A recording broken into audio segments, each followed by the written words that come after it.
I'm Marc Illy, and CEO and founder of Doggy Swag, as well as illytravels.com. When I was 13, I would walk around to my neighbors' houses and ask them if I could wash their cars for $10, $15, just so I could buy video games, which sounds silly, but when you're a kid and you're that young, you see that exchange of money as opposed to just your parents giving you an allowance or just selling baseball cards or something to your friends.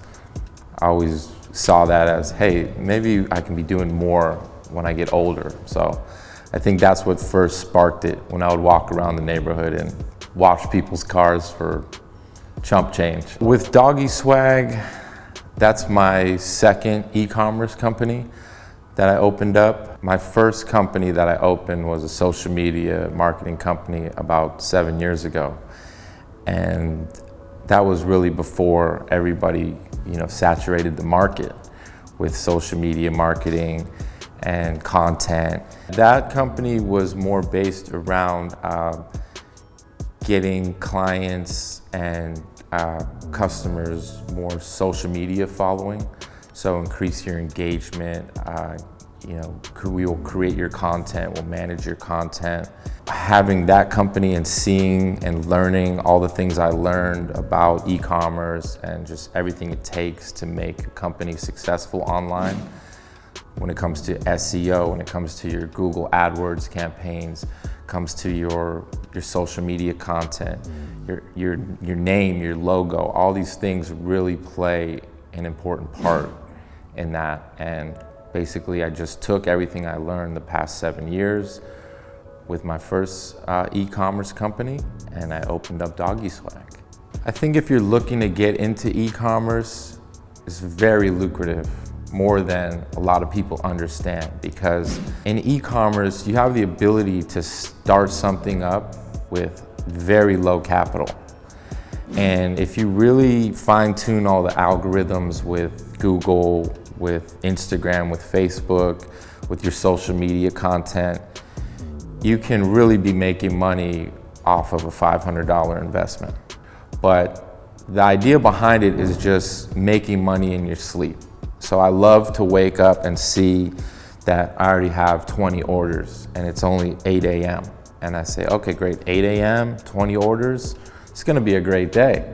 You don't need a brick and mortar. You don't need to have a retail location. There's a lot of things you don't need. You just basically create your website, you test the market, you test your products, and when things start to really take off, then you need to do all the steps that need to be done, incorporation, LLC, hiring people.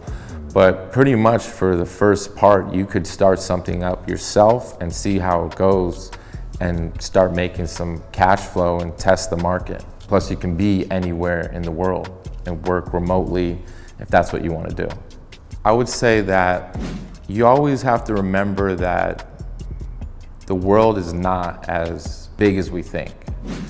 So even if deals don't go right or people agitate you, whether they're employees or they're customers or whatever they may be, as an entrepreneur, as a CEO, as a founder of a company, as a boss, so to say, it's better just walk away from problems that you're not going to monetize from or you're not going to see some sort of gain from.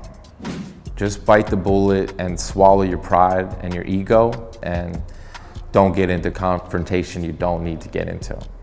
A lot of people come straight out of college and want to be an entrepreneur, but they've never worked a real job. They've never really been in the trenches and know what it takes to work your butt off for somebody and know how the industries work that you want to get into, know how a successful company is ran.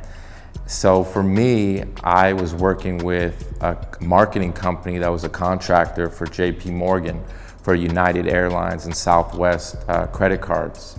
So I actually would manage about 20 people in the airports in LAX and in O'Hare Airport in Chicago, and motivate and manage a team of sales guys that are getting people to sign up for these reward credit cards.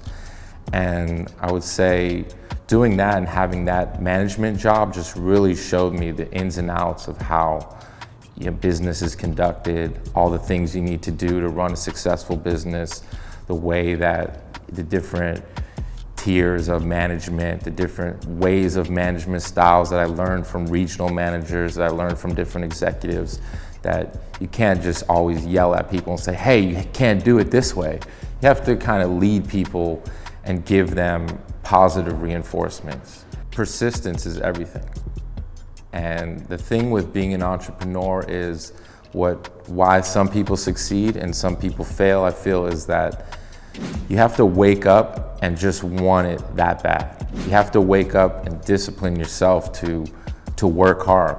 No one's on your back saying, hey, you gotta turn in this report. You have to do the reports at the end of the night. You have to make sure that your employees are all in sync and everyone's working well. You have to motivate your team. So as an entrepreneur, there's no guidelines for that. You kind of have to figure that out yourself and have that discipline inside of yourself to push yourself every day.